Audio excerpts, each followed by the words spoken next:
Hello, Eurovision fans! Welcome back to my channel. My name is Kristen and I am your Eurovision auntie. We are back with another video today to continue our series on the Barbara Dex Award. In this one, I am going to be going from the years 1997 to 2005 and rating the winners and in some cases, the runners-up to the award. I will also be revisiting the beginnings of the award and do a full review of the costuming of the namesake, Barbara Dex. In my last video, I mostly talked about what other people thought of Barbara Dex's dress, and this time you're going to get to hear what I think. Now, before we get to all the good stuff, there are a few things that I want to discuss first. First of all, this is kind of a difficult subject to do without sounding bitchy at times. This is nothing more than my mostly uninformed opinion based on my own personal preferences, all of which are based on my age, nationality, gender, among other things. Okay, none of this is intended to be taken too seriously. I am aware that you all have your own opinions, and that's great. I hope you'll actually share them with me in the comments section because I'm always interested in what y'all have to say. Next, I'm here to judge the fashion and the styling of the contestants. That includes their hair and their makeup. What I'm not here to judge is someone's age, weight, gender identity, how much hair they have, or how symmetrical their face is. Because that's not what this award is about. It's supposed to be about fashion, not the person or persons wearing it. I'm also not here to judge the contestants or comment on where they are from. This series is a bunch of silliness, let's be honest, but it is also about the history of this award, and not presenting things fully would, in my opinion, be a disservice to the project. In the future, I can make videos about the geopolitical issues surrounding Eurovision, but for the context of this series, we are sticking to fashion. Again, am I in any way qualified to do this? No, I'm just some rando on the internet with an interest in fashion and anthropology. And an obsession with Eurovision. But I do have blind spots, so if you have the context or information for something that I am missing, please let me know in the comments. I'll not only include that context in a future video, but I will give you a shout out in the process. Now, with all that out of the way, you might be asking yourself, but Auntie, what kind of criteria are you using to create this tier list? Well, I will tell you, my good chum, it is based on 5 questions. Number 1, does the costume fit well? Does it look like it was made to fit the performer's body? Are the structure and the undergarments flattering to the performer wearing it and to the garment itself? Or does it look like it was just pulled off the rack and thrown at the artist 10 minutes before showtime? Number 2, does the garment look cheaply or poorly made? Does the construction or fabric that's used in the clothing look like it's flimsy and that it might fall apart? Does it look like the fabric is so rough and itchy that it's causing rashes and chafing underneath? Number 3, does the costume fit the lyrics and the tone of the song? Now, this one can be tricky because of translations and subtext, so I'm just going to have to be going off of what I can infer. Number 4, does the main act or performer match everybody else on stage? I'm not saying everybody should be wearing the exact same thing. I just think that they should look like they go together within the context of the act. There should be consideration and cohesion for the meaning of the song as well as for the other people that are on the stage.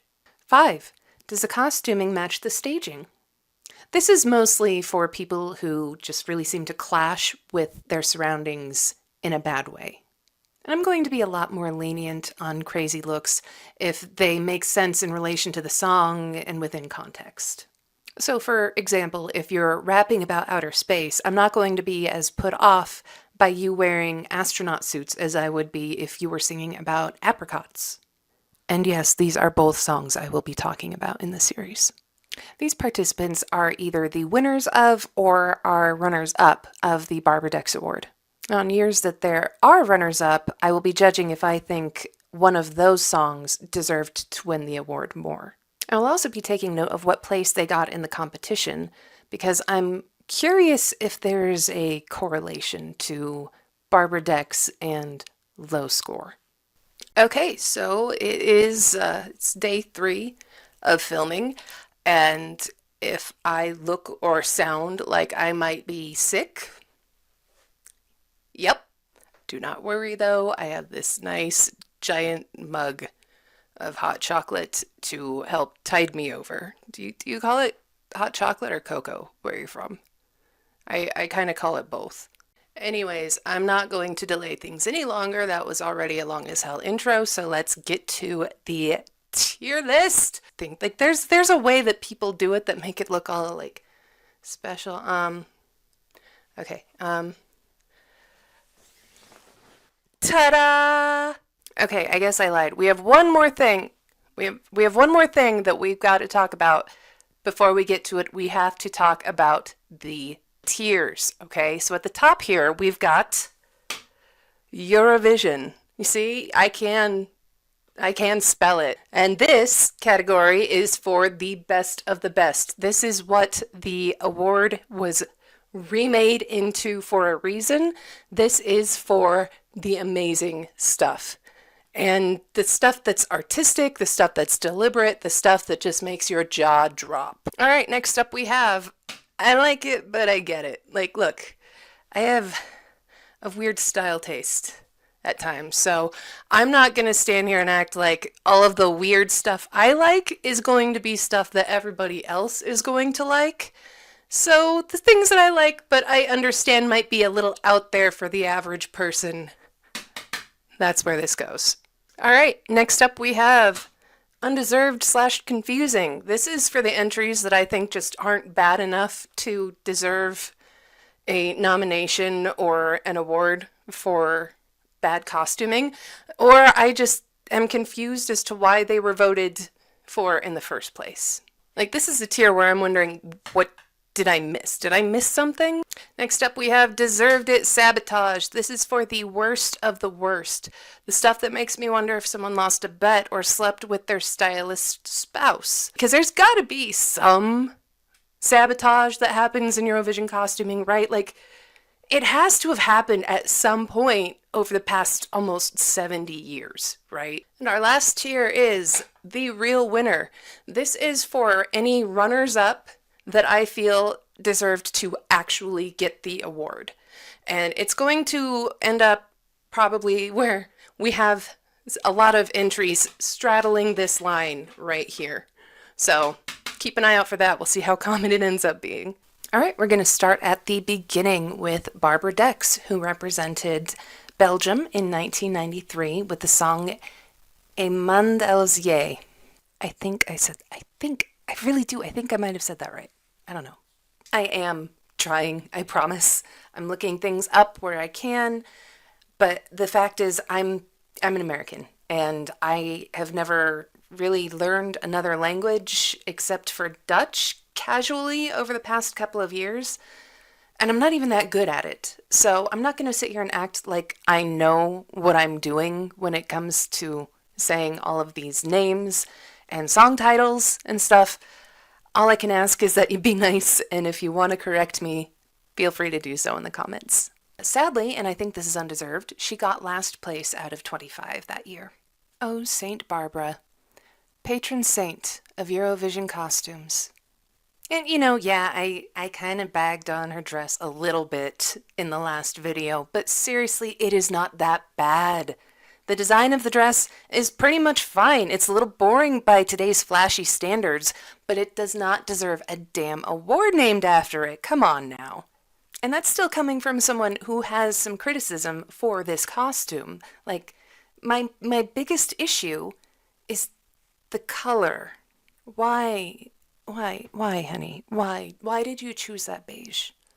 Like, it's not even that beige is a bad color. It's that particular beige is just washing her out. You know, she's got her beautiful blonde hair, she's got a paler complexion, she's got this beige dress on, and then yellow shoes. I don't know why you picked yellow for shoes either. But seriously, those are all nitpicks. Like, the dress is fine. It's not spectacular, but it's fine. And like I mentioned in the last video, I don't even think that she had the worst costume from the year that she competed in. But we are going to talk about some positives here because there are parts of this dress that I do like. I really like the type of fabric that she chose.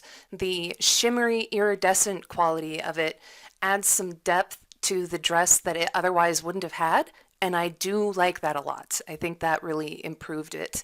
I also like the bell sleeves because I'm just a sucker for bell sleeves. So here's to you, St. Barbara. You taught us how to react to criticism with grace and class, and we need more of that these days. Also, how about a comeback to the Eurovision stage? I think that would be pretty great. All right, Barbara. Where are we going to put you? Like, I can kind of see you going in either one of these, but I think that I did have enough issue with it that I think that it's just undeserved. It's pretty inoffensive as a dress, but possibly a bit lackluster for Eurovision. And since we're keeping track of placing and everything, we're gonna say that she got 25 of 25. Nice and cozy now. All right, next up we have the first official winner of the award, 1997's Malta representative Debbie Schieri with the song Let Me Fly. She got 9th out of 25. That's not too bad. She broke the top 10. Now, as far as her dress goes, I actually really like the design of this one. I really like the fabric that they chose. It was nice and flowy. The mesh fabric for the sleeves, the bell sleeves. Again, you know I love the bell sleeves. I'm not a fan of the stripes. I mean, they are complementary colors, but they don't work in this stripe situation. I also wish that there weren't straps up here. I wish that it had been a fully off the shoulder number and it could have been held up internally with like a built-in bra. I really, really do like the flow of this dress though. All right, Debbie, I think the issue that people had was the stripes and the color combo, but I honestly think it's a pretty dress, so you're going up here.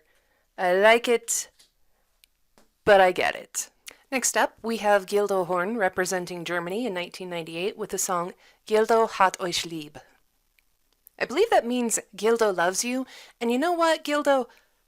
Auntie loves you too. This entire performance was so much fun, especially for the time, and you cannot ignore Gildo's clothing in all of this. So he starts off the performance wearing this kind of like velvet seafoam cape, and it's just so great. And then he takes it off to reveal a matching suit underneath and a shirt that has like ruffly sleeves, and it's great. All right, where are we going to put Gildo? I mean, I feel like I can't put him up in Eurovision. I don't know. Like, the cape is amazing. The whole look is amazing, but... You know, it does not say this in my script at all, but you know what? We're putting you up here, Gildo. That's how much Auntie loves you back. Yeah. And also, I mean, we're looking at this. This is 1998, right? Austin Powers came out in 1997, and I'm really wondering how much that had an effect on what they picked out for his clothing, you know, the velvet suit and the ruffly shirt and everything. But then I thought, who does Austin Powers actually look like even more? Cliff Richard from 1968.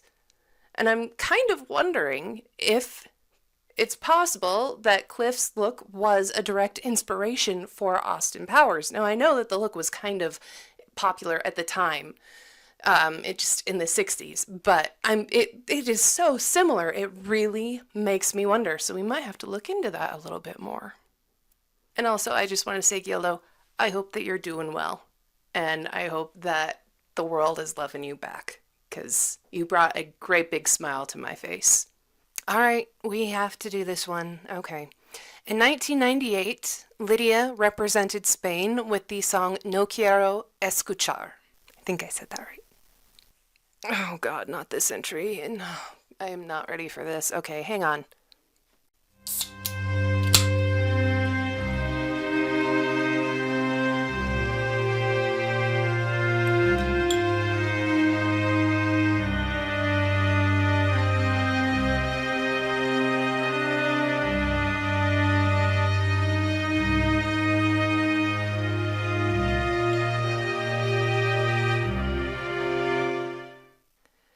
Okay. Okay, I can do this. I can totally do this. I can.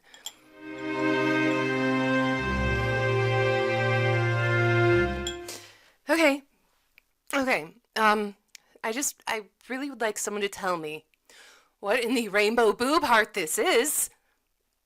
What? Why? What? Why does she have a boob heart?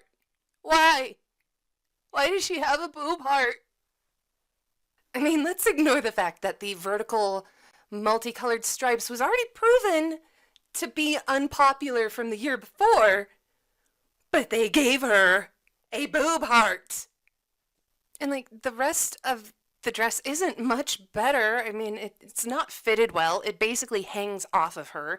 And the fabric they used is so cheap looking. You can see little white stripes in between some of the colors because the dye wasn't put in proper. It isn't dyed properly and it just looks so cheap and terrible and it cheapens the performance. It's tacky as hell and she has a boob heart. It's an absolute travesty and Lydia deserved so much better than this crap. Her hair and makeup look great, very of the time, very 90s. Really like it. The rest of this look though, it's painful for me to look at. It is a hateful dress. It is a hateful dress. Oh, Lydia, I'm so sorry, darling. You did not deserve this. But your costume sure did. Look, I don't know if it was sabotage or not. It almost feels like it has to be. And I mean, you got last place, so if it was successful. But I think you were fine. The costume, however, Next. absolutely deserved it. Next up, we have Natalie Source representing Belgium in the year 2000 with the song Envie de Vie. I think that's right.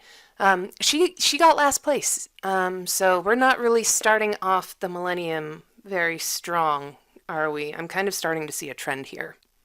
Now, while it's not immediately awful, the more you look at it, the worse it gets. Like, she's a 21-year-old woman, and she is wearing a dress that looks like something a 60-year-old would wear to their fifth wedding. Now, on top of, or rather underneath all of that, she appears to be wearing a petticoat that is too full for the skirt. And that causes it to kind of just hang off of her like a bell. There's no movement, there's no flow, it's just ding dong. The fabric that they use just looks so itchy and cheap. I don't know if it would look any better without the little jacket thing, but I mean, I really don't think that it would save this dress from just being dreadful. Dreadful. Ugh.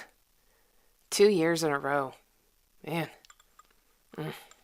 I'm sorry, Natalie. There is just way too much wrong with this dress, so it sadly's got to go. Next. Going to deserved it. All right, next up in 2001, we have Piasek representing Poland with the song Too Long. Wow, okay, yeah, he's wearing fur. Yeah, that looks like real fur and leather pants. Is that a snakeskin belt I see? Okay. The guy's coming out here looking like Roy from IT Crowd wearing all of the animals. Yikes. All right, I'm sorry, PSEC, but there's just way too much going on here. Honestly, a lot of people just really are not fans of animal products being used in clothing. And while some of it might have been faux, my uneducated eye really thinks that that jacket is real fur. So Next. you're going here too, buddy. All right, next in 2002, representing Greece, we have Michaelis Rakinsis with the song Sagapo. So this song translates to I love you, which is pretty cute. Poor guy supposedly had to take out his in-ear monitors because they were just completely screwed up. So props to him for doing his best because that would be really difficult. As far as the costumes though, I don't like this. It's like they wanted some semi-futuristic Matrix look, but they only had access to a bag of BMX gear. I don't know. I'm confused. And I just don't know why this look was chosen. All right, I'm sorry, Michaelis. Again, I'm not a fan of this look. It is just not for me. So I'm going to have to put it Next. here as well. Okay, we're getting to the point where we are going to have runners-up for the award, and this is the third place for the Barbara Dex Award. They represented the UK in 2003, and it's Gemini with the song Crybaby. They got 0 points. Big goose egg, 0 points. Not good. God, this entry was such a mess. And the costumes are not why they got 0 points, but I don't think they really helped either. I'm just kind of confused with the way that the singers are dressed. They're so different. Like, she's wearing a red high neck halter mini dress with a little lonely armband, little tassely red armband, and he's wearing like a linen shirt, baggy jeans, sneakers, and a wallet chain. I don't get it. Like, what was the thinking here? He looks like he's up for a casual night out with the boys to go to some theater production, and she looks like she's in that theater production. I just don't know. Like I said, I keep flip-flopping on this one. I can't decide if it's okay or if it's just not good.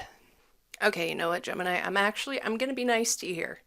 Because other than the fact that these looks just don't look like they go together, you know, I don't think they're that bad. I think that the performance and the song and everything really tainted people's view on the entire performance. But the costumes just aren't that bad. So you're going up here with Barbara. You got last place, but I don't think your costumes are why. You know, I'm really noticing a pattern here. All of these down here did pretty poor. Greece didn't do as poorly here. But then we've got 2 last place here. These guys got 0 points. My 2 top ones up here both broke top 10 in the competition. So maybe I'm onto something. Oh, I also made a little key up here. I'm color coding when years have multiple entries, so I know which years go together. So, 2003, purple. Next, in second place for the Barbara Dex Award in 2003, we have Carmen from Slovenia with the song Na Na Na. She got 23rd out of 26 entries on the show. Singer and backup singers are in these pinkish fuchsia tops, matching skinny leg pants. They're kind of like cigarette pants. The singers have silver boots. Carmen, however, she's got this pink shoulder addition that I don't even dare call a sleeve. Frankly, it looks biological. And her hair and makeup are also incredibly underwhelming. I'm not a fan of this look. Nope. Not a fan. Sorry, Carmen, this one just isn't for me. The shoulder intestines thing, it didn't work for me. So Next. there you go. First place for 2003, representing Russia, we have Tattoo with the song Never ne boysa ne prosi. They got 3rd place out of 26 on the show, and I don't know how they sounded really bad. Now, I know I talked about this a little bit in my last video. I'm so confused by the ones on their shirts. Or am I? Also, let's be honest, I'm not confused how they got 3rd place. It's because they were popular and also pretending to be lesbians. Thanks to our savior in the comments at Fanya_KO-plan or co-plan, I'm not sure. They asked if my question about the ones on the tops was sarcasm. And I responded, no, it's not sarcasm. I actually have no idea what it means. They were kind enough to respond. Russia was getting very competitive in Eurovision, and this group was already internationally famous. So number 1 can be seen as we are going to be number 1, but there's another meaning. Their number in the contest, in the running order, was 11. The main Russian channel was telling both versions. When they are standing side by side, it's their number. When they are on their own, it is the place that they want to get. That is perfect. Thank you so much. So, of course, I responded and thanked them. And I mentioned that I just could not find it anywhere that I looked online.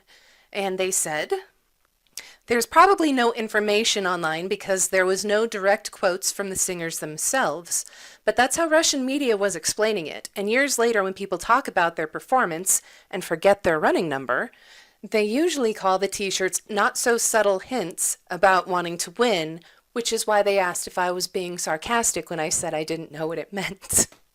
Thank you again at Fania underscore Coplan. Thank you so much for the context and the information. You just solved a big problem for me because that was really bugging the hell out of me.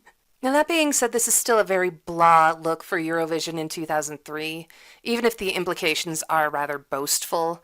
And I get that they're probably going for a youthful, casual look, but it still just feels like there was very little thought put into everything except for the one. Like that's all they cared about was getting the number one out there. Everything else was just kind of forgotten about. Okay, Tattoo. I mean, I guess I can just say that you looked a lot better than you sounded. And I think that's being nice. In 2004, we only have one entry, and it is the representative for Romania, Sandaladoshi, with the song I Admit. She got 18th place out of 24 entries in the final. Oh my, this looks like some cheap lingerie from Shein, doesn't it? But I have to admit, I think I probably don't dislike it as much as other people probably do. I like the little tassel-y skirt. I actually kind of like her hair. The biggest takeaway for me, though, is that the guy in the gold tank here is serving. Yes, he is. Okay, Sanda. You know, I honestly, overall, I think there's nothing wrong with the look, but perhaps it was just a bit before its time. In fifth place for the Barbara Dex Award for the year 2005, we have Belarus's entrant, Angelika Agerbash, with the song Love Me Tonight. Now, she got 13th in the semis out of 25 entries, and that means she did not qualify for the finals. They spent thousands and thousands, maybe millions, who knows, ton of money on her three costumes in a 3-minute song. And she couldn't even get past the semifinals. Like, everyone involved in this was probably pissed. Like, I heard gold thread Swarovski crystals. I think a lot of the jewelry that she's wearing probably has real jewels. She's got a tiara on and everything. Like, this girl is dripping. Anyway, she starts with this, like, really beautiful, flowing golden cape. Then they remove that to show off this amazing royal blue and gold dress. And it is so detailed and intricate and beautiful. Like, this dress is amazing. The only criticism I have for the dress itself is like the little fan accessory on the tushy. Didn't really like that. Everything else, though, seal of approval. After that, they take off the dress and she's wearing this really pretty gold fitted bodysuit. It's, you know, bedazzled and sequined and glittery, and it shines and sparkles, and it's just delightful. And it fits her so well, and the mesh down the front matches her skin tone. I'm always really picky about that. I really, really like this dress. Now, the real reason why I think this song got voted into this award is the backup dancers. They're wearing what appears to be a modern take on Tsarist court servant uniforms, and it involves a lot of denim and a lot of ruffles, and I think it's probably just going to be too much for the average person. It's very avant-garde in a way, and I get it. Yeah, I get it. All right, Angelica, look, I love what you did with your outfits. You looked amazing. But your dancers, they dragged you down in this area. So I'm gonna put you here as a nice little medium, because I really did like your stuff. Fourth place for the Barbara Dex Award in 2005, representing Norway, is Wigwam with the song In My Dreams.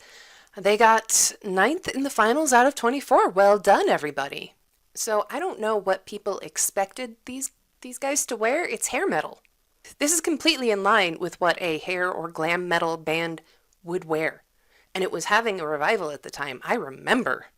So yeah, I get it, and I am completely unbothered by this look other than the lead singer's lipstick. It is too purple for my taste. It doesn't quite look right. Other than that, you're doing good. All right, I don't know if y'all would have expected this in the beginning, but Wigwam, this is exactly how you should have looked, in my opinion, so there you go. Hair metal looking like hair metal. In third place, for the Barbara Dex Award in 2005, we have 2B representing Portugal with the song Amar. They got 17th in the semis, which means that they did not qualify. Okay, so I actually really like his jacket. It's like they made his lapel into a harness. It was really unexpected, especially for 2005. And let's be honest, there is a severe lack of innovation in menswear, and I appreciate the creativity. She, on the other hand, I can't handle what she's wearing. She's got this silver sequin tank with pink trim, and then this red ruffly skirt. And I cannot handle these colors together. And her hair, it looks messy, and I'm sure that was intentional. There's a ton of clips in it. I don't know why they did that. I don't like it. Little girl. Yeah. You're being very helpful right now. Thank you. Their dancers are pretty cool looking though. They've got like these mesh bodysuits on and kind of similar skirts to the female singer. And they've got a really fun tasseled top that looks really, there's a lot of movement to it when they're dancing that I really like. All right, Tubi. So I like the dancers. I love his look, but I dislike her look enough that Next. you're going here. In second place for the Barbara Dex Award in 2005, we have Iceland's Selma with the song If I Had Your Love. She got 15th in the semis out of 25 entries, which means she did not qualify either. Look, I don't know if this is some kind of traditional Icelandic look, but it's kind of confusing to me, especially the half tiara. And I think the worst part of it for me is her dancers. They're in these cheap gold foam-lined corsets, and they just look so bad. They just do. And don't come at me saying that they can't be in structured clothing and still dance, because people have done that for centuries, okay? You just have to do it right. This just looks cheap. Selma, your look confused me, and your backup dancers looked not great, so Next. you're down here too. Okay, and in first place for Barbara Dex Awards 2005 is representing North Macedonia, and his name is Martin Vucic. I think I said that right, with the song Make My Day. He got 17th in the final out of 24. It's not great. So his clothing is more or less typical for 2005. Like, I could have seen someone wearing this to my school. I don't really like it, but it's not that bad. The real issue is his dancers. Oh my god. Hold on.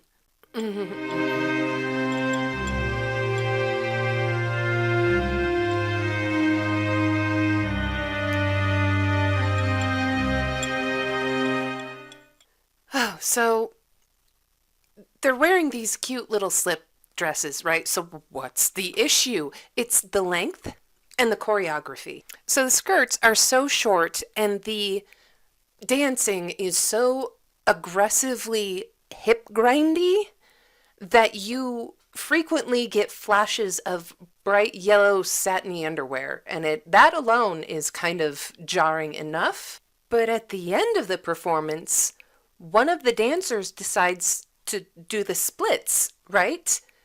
Well, you know what happens when you do the splits when you're in a very short dress? Whew! We got a little glimpse of underbutt. And by little, I mean whole. We got a whole glimpse of this woman's underbutt. So, like, as far as I know, this kind of display had never really happened at Eurovision before. So, yeah, it was incredibly jarring to just, boom, Boom! There's her undercarriage right there. And I also think that I'm kind of traumatized from the way that she's looking at me because she's just mean mugging the hell out of me right now. This entire thing is just making me very uncomfortable. It's very unsettling. Yeah, I think it's just time to finish this.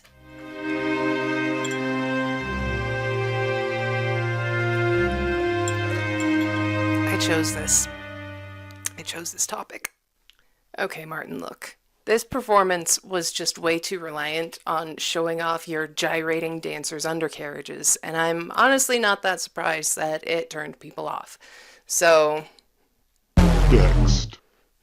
you deserved it. Okay, so that is our board, our tier list for 1997 through 2005. Okay, so let's do some analyzing of the numbers here. So, in general, it looks like the lower down you are on the board, the more likely it is that you placed poorly in the competition. There are a couple outliers here and there, but mostly when you get down to the bottom of the board, people are doing pretty poorly. We have two that were in last place here. Over here, no one is breaking like the top half, let alone the top 10. We've got two here that didn't even qualify. And up here, we also have two that got last place, one that got 0 points. So I think that we so far have a pretty good idea of what to expect from future entries, and that they probably aren't going to be doing as well on the scoreboards either. So now let's go over some years and see who deserved to win the Barbara Dex Award more. So first off, we have 2003, and that started with Gemini in third place. Then we have Carmen in second place, and we have Tattoo in first place. Who deserved the award the most? I'm going to say Carmen deserved the award the most. These guys were dressed down, looked kind of lazy. These two didn't really match. This poor woman had what appeared to be body parts on her shoulder, so you get that. Okay, now 2004, we only found the winner for that one as well, so on to 2005. So, we start with Angelica, then we go to Wigwam, then we go to Tubi, then we go to Selma, then we go to Martin. So, who deserved it the most? I saw butt in a way that I wasn't prepared for, and it felt really voyeuristic in a way I didn't like. Look, I know this is making me sound like a prude, okay? I get it. It feels very male-gazy to have these women gyrating around in these really tiny dresses and then doing the splits and showing the butt at the very end. It feels not right to me. So, yeah, you're the real winner of that year. Now, who did I feel loses the most? Who did the worst out of the entire section of the tier list that we have for today? That one's pretty easy. It's Boob Heart. Of course it's Boob Heart. Why does she have a boob heart? You are the true winner of this portion of the tier list. I'm sorry. It's bad. Okay, so we had our loser. So who's the winner? Well, I think that's pretty obvious. It's my boy Gildo up here. Just absolutely serving it, eating it up, no crumbs, on the stage, wearing that cape, that velvet suit, and just climbing around the stage, doing all of that. You blew me away, Gildo. You won. You win round one of my tier list. So congratulations. Congratulations. Do something nice for yourself. I'm gonna go lay down. I'm gonna go take some meds and lay down. So Okay, I had to come back to this because it was bothering me. So I was up late last night, couldn't sleep, and I started thinking about the whole Martin and the dancers thing. Like, why is it that I'm okay with Chanel or from Spain from this year? Why am I okay with them having butts out? It doesn't shock me or freak me out or make me feel any kind of way. But Martin's dancers freaked me out. And I think part of the issue that I'm having here is Martin's dancers are just very aggressive. Um, they always have a scowl on their face. They look like they're being forced to be there, basically. And I think that's part of the act, of course. But they're acting very just not, they're just acting really aggressive and angry. And I think part of that lies within the lyrics of the song where, Martin's singing about how he's being mistreated by this woman, right? This girlfriend, this partner that he has, and how he's going to break up with her and be free. And while I can get behind him leaving a relationship that he's not happy in where he's being mistreated, it really feels like these dancers are being put in front of us as a way to say, see, these women want me. These women, look at these women gyrating and shaking their butts and showing everything off. These women want me. And it just feels very exploitative. And I don't know. There's just nothing at all uplifting about the performance. And you would think, like, at the end, you would be like, yay, okay. He was really mad during the song. He was upset. He's singing about how he wants to be free. At the end, maybe they should have a moment that's just like, yeah, he's free, so everything's so much better now. You don't get that. You just get full butt, mean mugging looking at me. And I'm just like, no, this is just making me uncomfortable. So I think it's the angry, aggressive nudity that bothers me as opposed to just nudity in general. So hope I cleared that up. Well, that's all there is for this video, Eurovision fans. Thanks again for joining me. Please like, subscribe, comment, and share to help this channel grow. I would really appreciate it. You can find me on Instagram at esc_auntie, and you can occasionally find me on Twitch at Auntie Sasquatch, where I do blacklight makeup, body art, regular art, cozy gaming. I have too many hobbies. We'll see you next time. Remember, Gildo loves you, and so do I.